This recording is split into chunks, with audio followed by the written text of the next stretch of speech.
എൻ്റെ പേര് എൽസി, എൻ്റെ ഭർത്താവിൻ്റെ പേര് ജോസ്.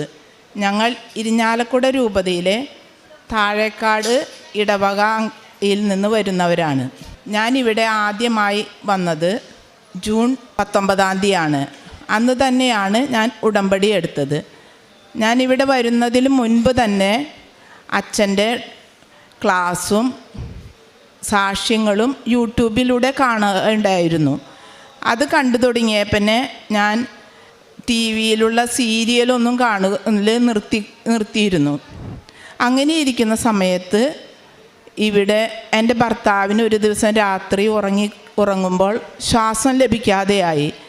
ശ്വാസം കിട്ടാതെയായപ്പോൾ ഞങ്ങൾ അടുത്തുള്ള ഹോസ്പിറ്റലിലേക്ക് പോയി ഹോസ്പിറ്റലിലേക്ക് വീട്ടിൽ നിന്ന് ഇറങ്ങി കുറച്ച് ദൂരം എത്തിയപ്പോൾ ആൾക്ക് ശ്വാസം ഒട്ടും തന്നെ കിട്ടാതെയായി. അങ്ങനെ അടുത്തുള്ള ഹോസ്പിറ്റലിൽ പുല്ലൂർ മിഷൻ ഹോസ്പിറ്റലിലേക്ക് കൊണ്ടുപോയി. അവിടെ ചെന്നപ്പോൾ ഓക്സിജൻ വെച്ചപ്പോൾ ഓക്സിജൻ റെസ്പോണ്ട് ചെയ്തു. ആൾ കണ്ണു തുറന്ന് സംസാരിക്കുകയൊക്കെ ഉണ്ടായി.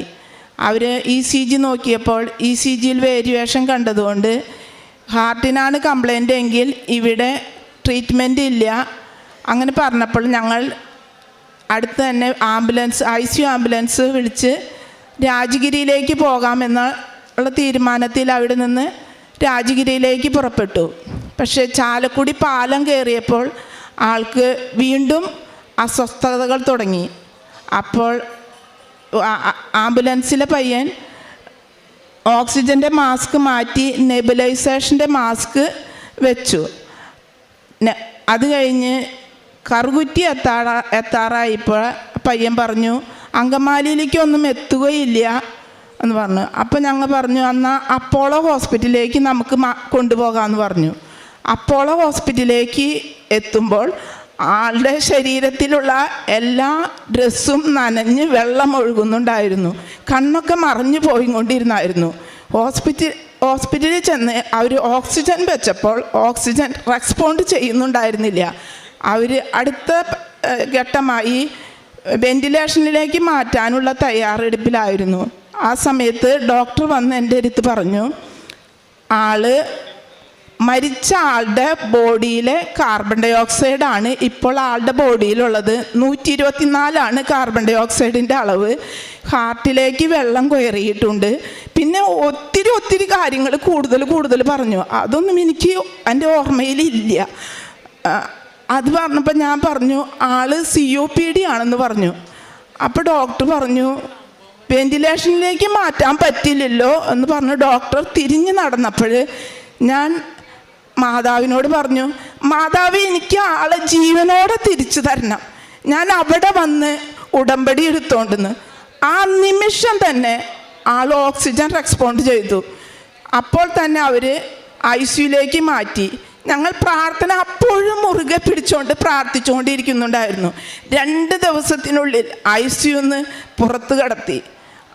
ആ സമയത്ത് അവിടെ ഉണ്ടായിരുന്ന ഹെഡ് നേഴ്സ് വന്നിട്ട് 2 ദിവസം കഴിഞ്ഞ് വന്നപ്പോൾ ICUയിലേക്ക് വന്ന് അന്ന് കൊണ്ടുവന്ന പേഷ്യൻ്റ് എന്തിയെന്ന് ചോദിച്ച്. അപ്പം ഞങ്ങൾ പറഞ്ഞു അപ്പോൾ അവിടെ ഉണ്ടായിരുന്നവർ പറഞ്ഞു അത് അവർ റൂമിൽ പോയി, ആൾ വിശ്വസിച്ചില്ല.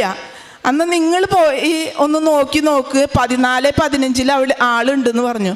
ആൾ വന്നിട്ട് ഞങ്ങളുടെ അടുത്ത് പറയാൻ നിങ്ങളിവിടെ വന്നു എന്ന് ഞങ്ങൾ വിശ്വസിക്കുന്നില്ല, ഞാൻ വിശ്വസിച്ചില്ല എന്ന്.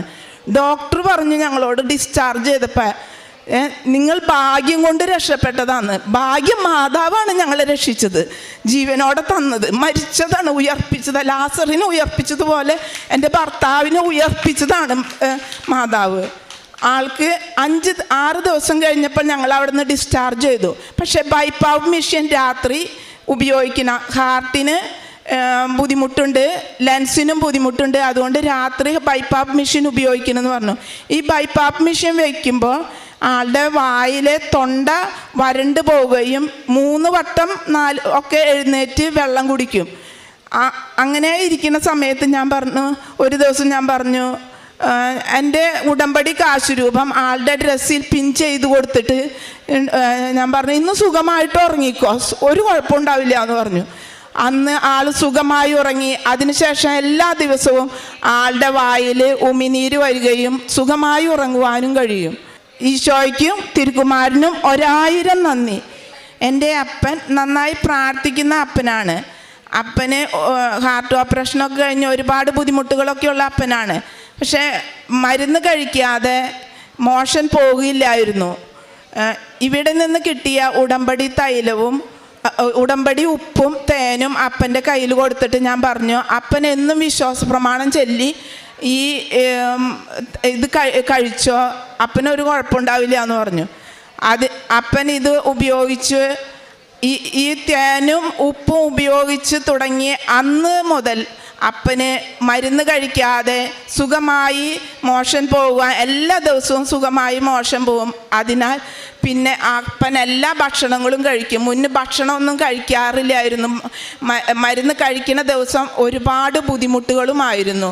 പിന്നെ എൻ്റെ ഉടമ്പടി ജീവിതത്തിൽ ഞാൻ ഉടമ്പടിയിൽ വെച്ചിരിക്കുന്ന ഒരു നിയോഗം, ജീവിതകാലം മുഴുവൻ ഇവിടെ ഉടമ്പടിയിൽ ജീവിക്കുവാൻ വേണ്ട കൃപ ലഭിക്കുവാൻ വേണ്ടിയാണ്.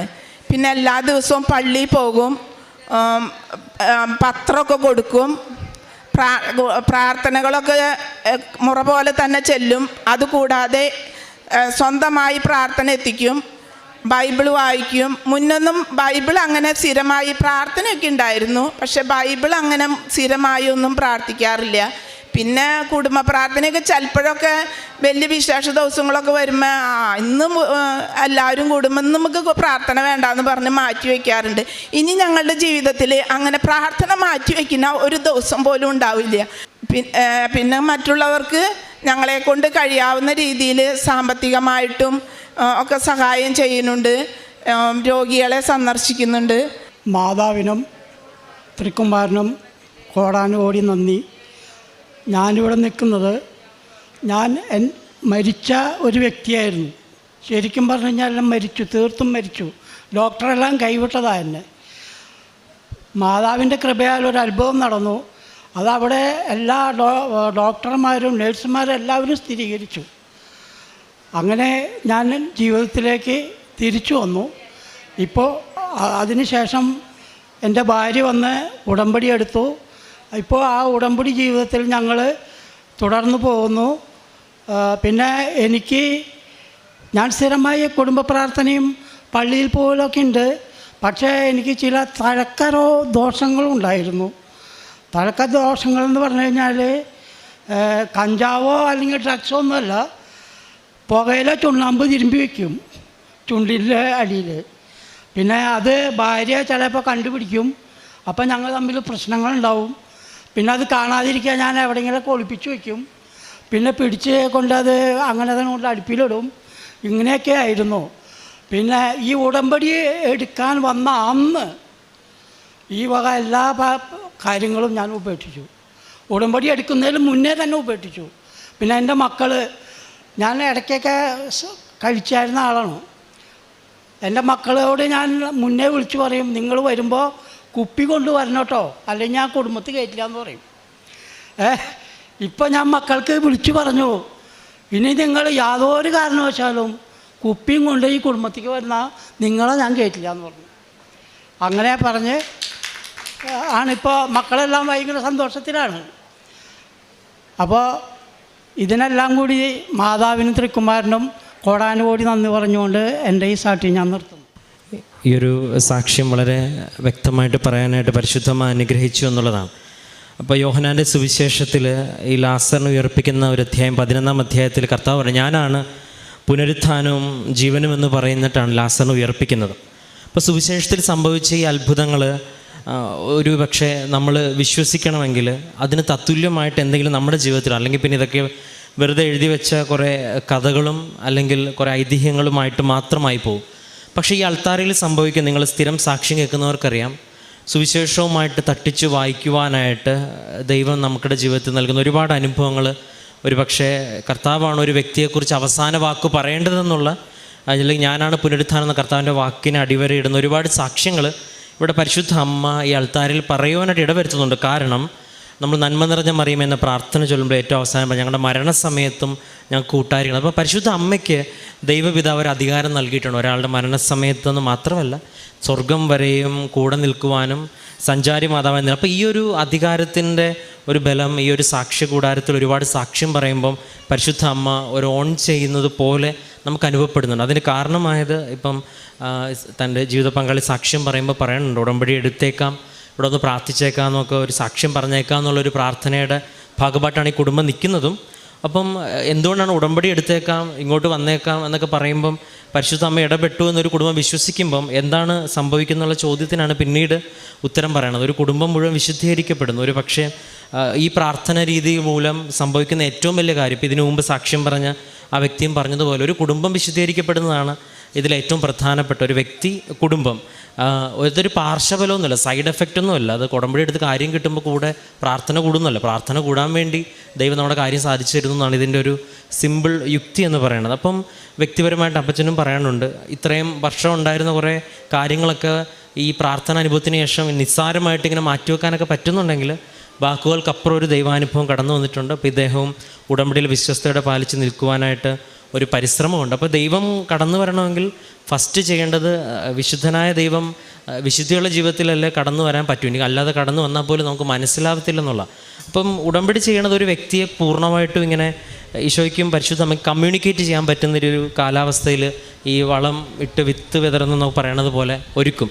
ബൈബിൾ വായന, പ്രാർത്ഥന, നന്മകൾ ചെയ്യണം, നന്മകൾ പ്രാർത്ഥിക്കണം, നന്മകൾ കേൾക്കണം. അങ്ങനെ നമ്മൾ പോലും അറിയാതെ ഈശോയുടെ ഒരു വിശുദ്ധ ജീവിതം നമ്മളിലേക്ക് കടന്നു വരും.